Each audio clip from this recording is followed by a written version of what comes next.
چنانچہ جس کے ہاں بیٹی ہو ان کو چاہیے کہ سب سے پہلی چیز اس بچی کو سمجھائیں کہ بیٹیوں کے اندر حیا زیادہ ہونی چاہیے اور ان کو پاک دامنی کی زندگی کی ترغیب دینی چاہیے۔ اللہ کے پیارے حبیب صلی اللہ علیہ وسلم کی بیٹی سیدہ فاطمہ الزہرا رضی اللہ تعالی عنہا جو خاتون جنت بنی، ان کے اندر اتنی حیا تھی۔ ایک مرتبہ نبی علیہ السلام نے صحابہ سے پوچھا کہ بہترین عورت کون ہے؟ کسی نے کوئی جواب دیا، کسی نے کوئی جواب دیا۔ حضرت علی لانو کسی کام کے لیے اٹھ کر گھر آئے اور انہوں نے آ کر یہی کویسچن سیدہ فاطمہ الزہرا رضی اللہ عنہا سے پوچھا کہ بہترین عورت کون سی ہے؟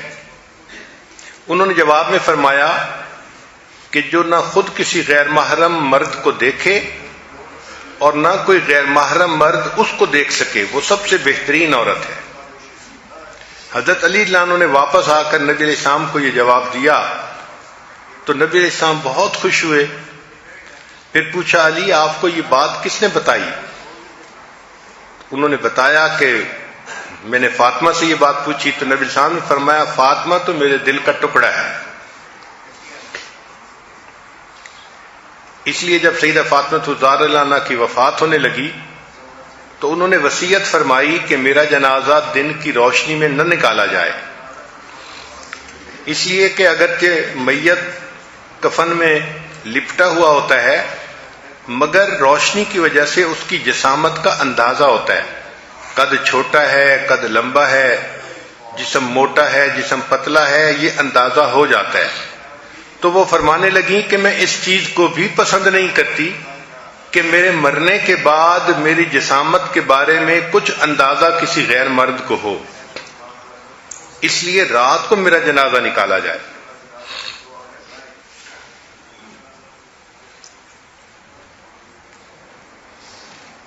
سیدہ عائشہ صدیقہ رضی اللہ تعالی عنہا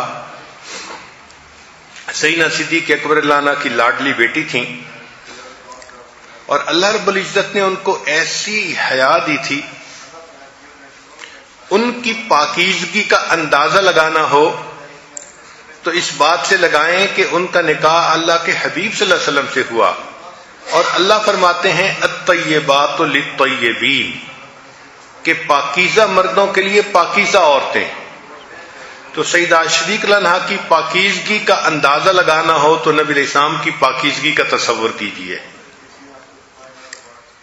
چنانچہ ایک ایسا وقت بھی آیا کہ جب کفار نے، منافقین نے سیدہ صدیقہ عنہا پر بہتان لگانے کی کوشش کی، مگر اللہ رب العزت نے قرآن مجید میں ان کی پاک دامنی کی گواہی دی۔ سیدنا یوسف علیہ السلام پر بہتان لگا، اللہ نے بچے سے گواہی دلوائی۔ بی بی مریم پر بہتان لگا، اللہ نے چھوٹے بچے سے گواہی دلوائی۔ لیکن جب نبی علیہ الصلوۃ والسلام کی رفیق حیات پر بہتان لگا تو اللہ نے کسی مخلوق سے گواہی نہیں دلوائی بلکہ اللہ نے وحی کے ذریعے خود گواہی عطا فرمائی۔ بی بی مریم کے بارے میں قرآن مجید میں ہے کہ جب وہ جوان العمر ہو گئیں تو گھر میں زندگی گزار رہی تھیں، چنانچہ انہوں نے غسل کرنا تھا تو گھر کے مشرقی جانب انہوں نے پانی کا انتظام کیا کہ غسل کر سکیں۔ اس وقت جب وہ پردے کے اندر تھیں، اللہ تعالیٰ نے جبریل علیہ السلام کو بھیجا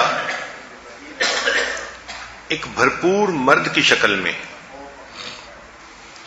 جب بی بی مریم نے اچانک ایک مرد کو دیکھا تو قالت انی اعوذ بالرحمن منک ان کنت تقیا، کہ میں تو اللہ کی پناہ مانگتی ہوں۔ بی بی مریم کوئی آج کے دور کی بگڑی ہوئی بیگم نہیں تھی کہ غیر محرم مرد کو دیکھتی تو مسکراہٹ سے استقبال کرتی۔ وہ پاکیزہ زندگی گزارنے والی تھی، پاک دامن تھی۔ چنانچہ وہ گھبرا گئی کہ ایسے وقت میں ایک غیر مرد کہاں آ گیا۔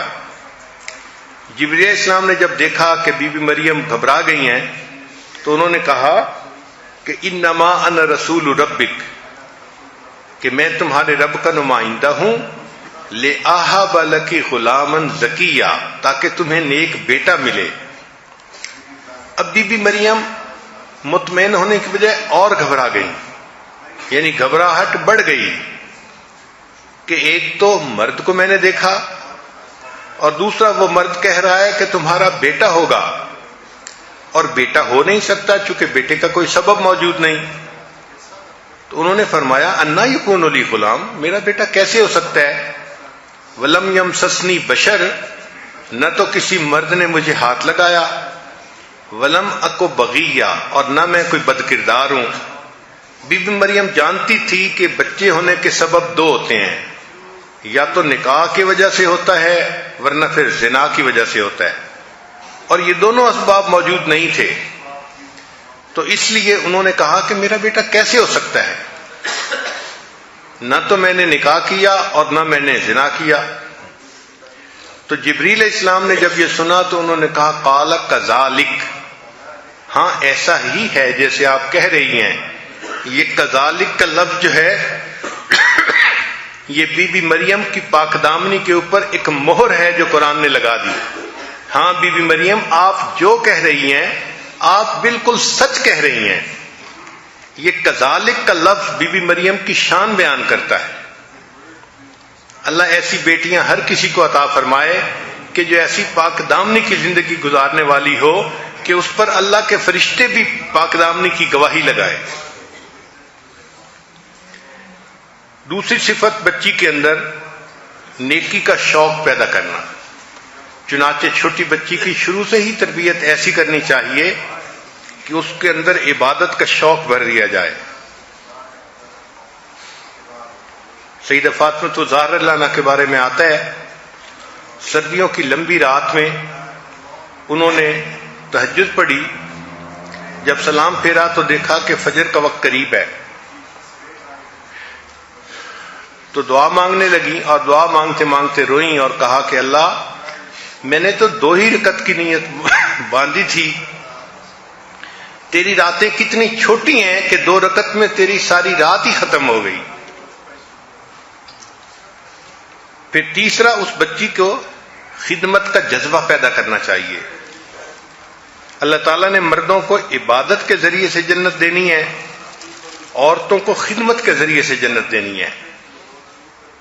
چنانچہ حدیث مبارکہ میں ہے کہ جو عورت اس طرح فوت ہو کہ فرائض پر عمل کرنے والی ہو اور اس کا خامند اس سے خوش ہو تو اللہ تعالیٰ اس کے لیے جنت کے دروازے کو کھول دیں گے، وہ سیدھی جنت جائے گی۔ تو بچیوں کے اندر خدمت کا جذبہ پیدا کرنا چاہیے۔ ہم نے دیکھا ہے کہ چھوٹی بچیوں کے اندر فطری طور پر یہ جذبہ موجود ہوتا ہے، بس اس کو تھوڑا ڈائریکٹ کرنا پڑتا ہے۔ پھر بچیوں کو استقامت سکھانی چاہیے کہ حالات کی اونچ نیچ جیسی بھی ہو وہ نیکی کے اوپر جمی رہیں۔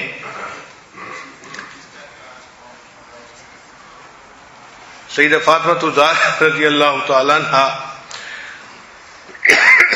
اپنے گھر کے کام کاج خود کرتی تھیں، ہاتھوں میں گٹے پڑ گئے تھے،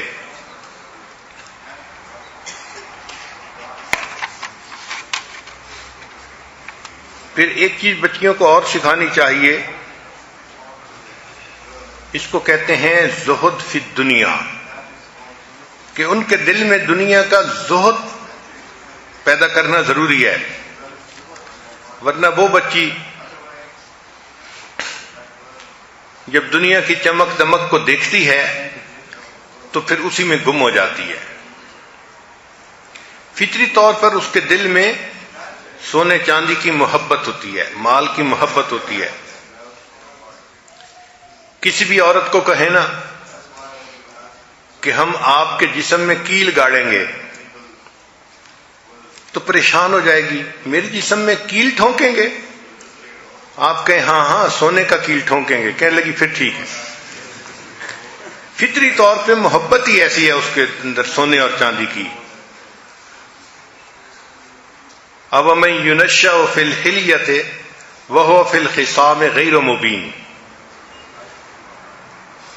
تو دل کے اندر آخرت کی محبت ہونی چاہیے اور دنیا کے معاملے میں دل کے اندر زہد ہونا چاہیے.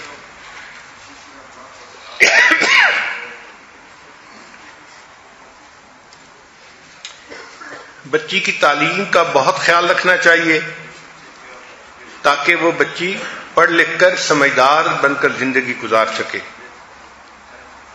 شریعت نے کہا کہ عورت ناقص العقل ہوتی ہے. اس پر بعض عورتوں کو بہت غصہ آتا ہے کہ ہمیں ناقص العقل کیوں کہا گیا. بھئی اس کی حقیقت کو سمجھنے کی کوشش کریں کہ ناقص العقل سے مراد یہ نہیں کہ ان کے پاس ذہن نہیں ہوتا، برین نہیں ہوتا. بہت ان کے پاس ذہن ہوتا ہے، بہت عقل ہوتی ہے.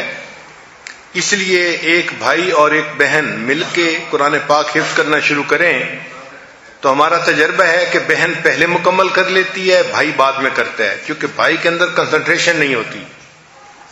تو عورتیں بہت ذہین ہوتی ہیں، اس میں کوئی شک نہیں ہے، مگر ایک ان کے اندر کمزوری ہوتی ہے کہ جذبات کے اندر بہہ جاتی ہیں، ایموشنلی بلیک میل ہو جاتی ہیں.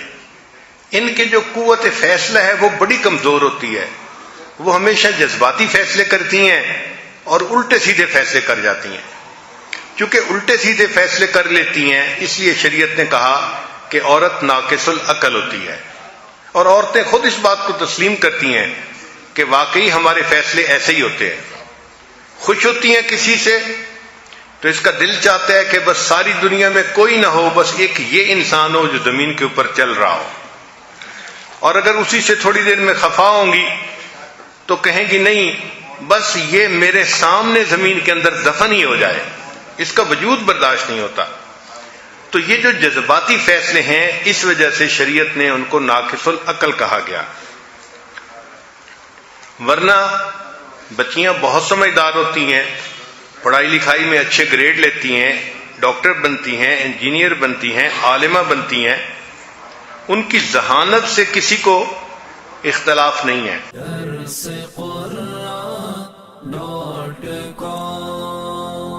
www.darsequran.com